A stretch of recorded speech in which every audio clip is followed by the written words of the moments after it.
إن الله وملائكته يصلون على النبي بسم اللہ الرحمن الرحیم نحمدہ و نصلی علی رسولہ الکریم وعلی آلہ وصحبہ اجمعین۔ ناظرین، آج پارہ نمبر 15 کا خلاصہ پیش خدمت ہے۔ یہ پارہ سورۃ الاسراء سے شروع ہوتا ہے۔ سورہ اسراء جو ہے یہ مکی سورت ہے، یعنی ہجرت سے پہلے نازل ہوئی ہے۔ اس میں 111 آیات ہے اور 12 رکوع ہیں۔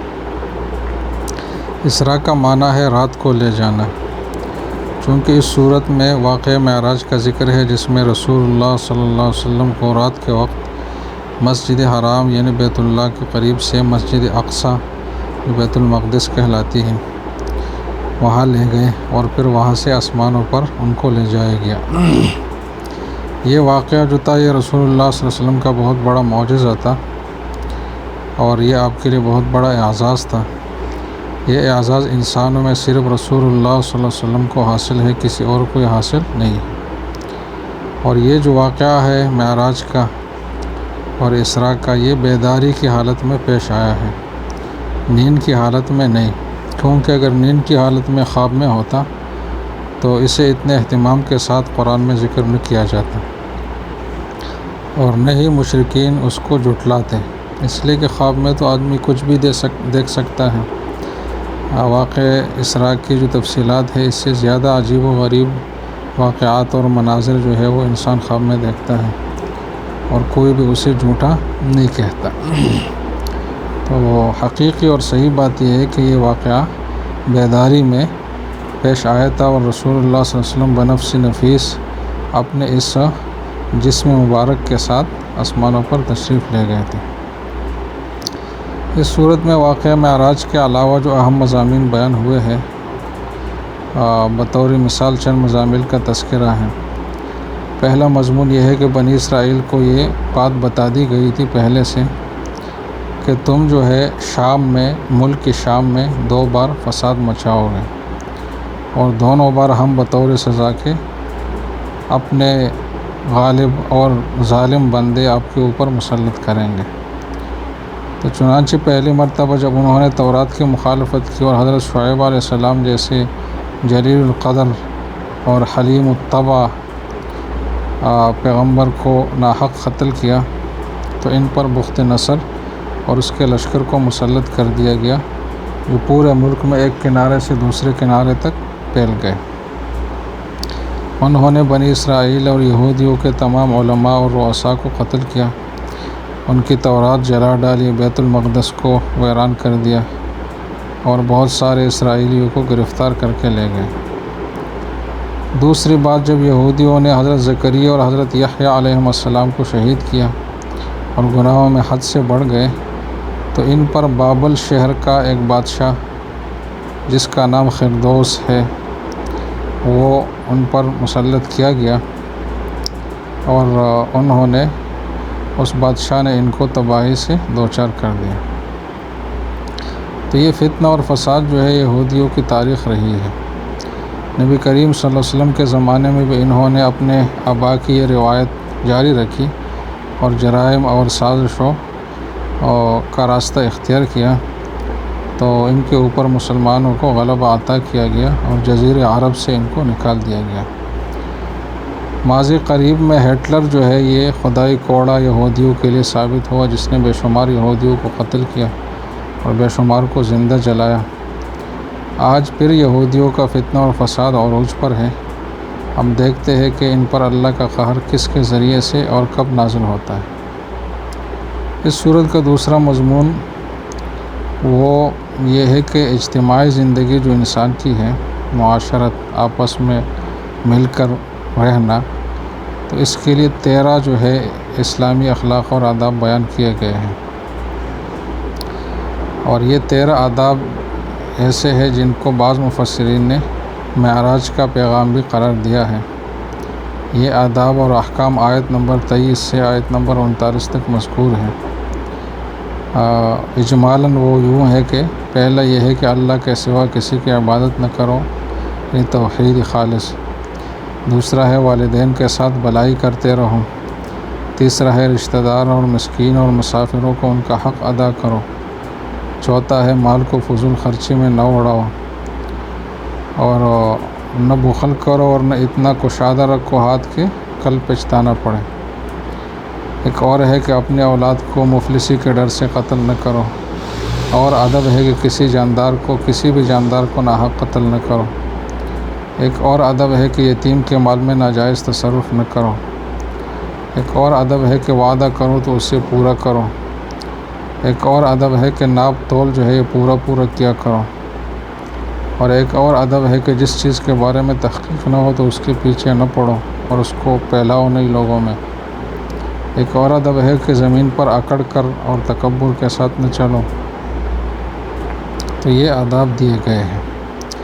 تیسرا مضمون اس صورت کا مشرکین کا مشہور اللہ تعالیٰ کے حوالے سے بے ادبی کا جملہ ہے کہ اللہ تعالیٰ نے اپنے لیے بیٹیاں رکھی ہے اور اللہ تعالیٰ بیٹیوں کے باپ ہے، اور اخروی زندگی کا انکار بھی کرتے ہیں اور تعجب سے کہتے ہیں کہ جب ہم مر کر بوسیدہ ہڈیاں اور چورا چورا ہو جائیں گے تو کیا ہمیں نئے سرے سے پھر پیدا کیا جائے گا۔ اسی طرح رسول اللہ صلی اللہ علیہ وسلم سے حسی معجزات کا یہ مطالبہ کرتے ہیں۔ کبھی کہتے ہیں کہ ہم ایمان تب لائیں گے جب آپ ہمارے لیے زمین سے چشمے جاری کریں گے۔ کبھی کہتے ہیں کہ کھجور اور انگوروں کا لہلہاتے ہوئے باغ ہمیں دیں گے۔ کبھی کہتے ہیں کہ ہمارے اوپر آسمان کا ٹکڑا گرا دیں گے تو ہم آپ کو مانیں گے، یا اللہ اور فرشتوں کو ہمارے سامنے لائیں گے تو مانیں گے۔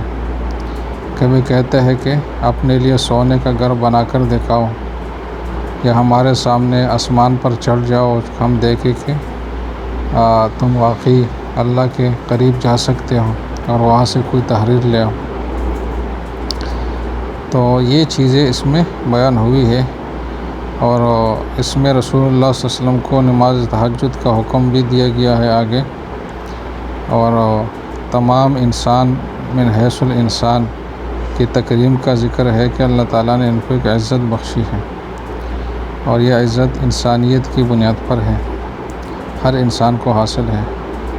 اور اس طریقے سے قرآن کریم کے توڑے توڑے نازل ہونے کی حکمت بھی بیان ہوئی ہے۔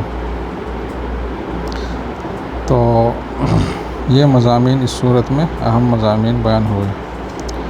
آگے سورۃ الکہف ہے، یہ مکی صورت ہے، اس میں 110 آیات ہے اور 12 رکوع ہے۔ کہف جو ہے یہ غار کو کہتے ہیں، تو چونکہ اس صورت میں غار والوں کا قصہ بیان کیا گیا ہے اس لیے اسے سورہ کہف کہا جاتا ہے۔ اس صورت کی فضیلت کے بارے میں متعدد احادیث وارد ہے۔ امام مسلم اور نسائی اور امام احمد ان سب نے حضرت ابو الدرداء رضی اللہ تعالیٰ عنہ سے روایت نقل کی ہے کہ جو شخص سورہ کہف کی آخری 10 آیات پڑھے گا تو وہ دجال کے فتنے سے محفوظ رہے گا۔ اہل علم نے یہ بات کی ہے کہ سنت یہ ہے کہ جمعہ کے دن یا رات میں سورہ کہف پڑھی جائے، کیونکہ رسول اللہ صلی اللہ علیہ وسلم نے فرمایا ہے کہ جو شخص جمعہ کے دن سورہ کہف پڑھے گا تو اس کے لیے 2 جمعہ کے درمیان جو ہے وہ نور کا فیصلہ ہوگا، اور یہ 2 جمعوں کا بیچ کا جو حصہ ہے اس کا یہ نور سے منور کر دیا جائے گا۔ اس صورت میں 3 قصے بیان ہوئے ہیں اور 3 مثالیں تمثیلات بیان ہوئی۔ ایک قصہ جو ہے وہ اصحاب کہف کا ہے۔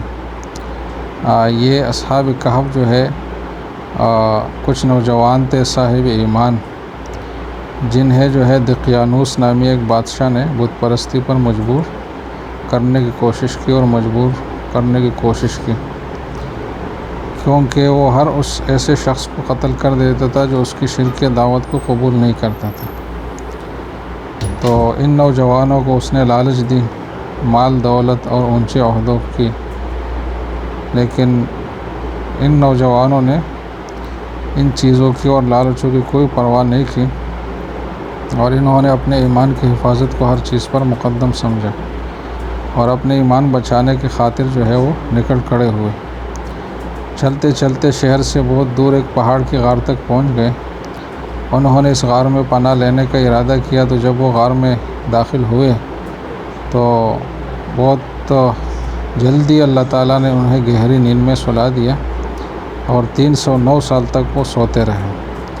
جب نیند سے بیدار ہوئے تو کانے کی فکر ہوئی تو ایک کو کانا خریدنے کے لیے بھیج دیا۔ جب وہ شہر آیا تو لوگوں نے اسے پہچان لیا، کیونکہ اس کے پاس رقم جو تھی وہ اس زمانے کی تھی جو بہت ہی دور زمانہ تھا، اور اس زمانے کے کسی انسان کا باقی رہنا ممکن نہیں تھا۔ تو انہوں نے پہچان لیا کہ یہ کوئی معجزاتی لوگ ہیں، اور یہ وہ لوگ ہیں جو غائب ہو گئے تھے، اب برآمد ہوئے ہیں۔ تو وہ حکومت چونکہ ختم ہو گئی تھی اور ابھی موحد لوگ برسر اقتدار تھے، تو یہ نوجوان اپنے قوم کے پھر ہیرو بن گئے، اور ان کو بہت بڑی حیثیت اپنے معاشرے میں دی گئی۔ اس واقعے سے ہمیں یہ سبق حاصل ہوتا ہے کہ مومن کو ایمان کے سلسلے میں بڑا حساس ہونا چاہیے۔ اگر خدا نخواستہ مادیت اور ایمان میں کسی ایک کا انتخاب کرنا پڑے تو پھر بہر طور ایمان ہی کی حفاظت کو ہر مادی چیز پر ترجیح دینی چاہیے۔ سورہ کہف کا جو اصل موضوع ہے وہ مادیت اور روحانیت کا جو ہے آپس میں ان کی کشمکش اور ان کے چیلنجز، اس میں کیسا فیصلہ کیا جائے، تو یہ پہلا واقعہ ہے اس تناظر میں۔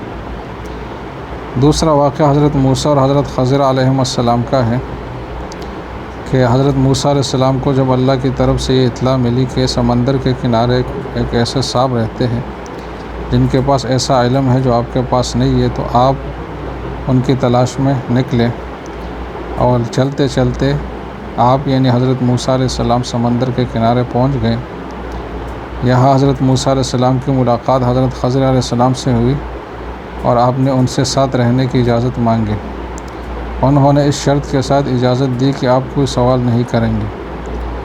پھر 3 عجیب واقعات پیش آئے۔ پہلا واقعہ حضرت خضر علیہ السلام نے ایسا عمل کیا کہ جس میں کشتی کو پال ڈالا، جس کے مالکان نے بغیر کرائے کے ان کو بٹھایا تھا۔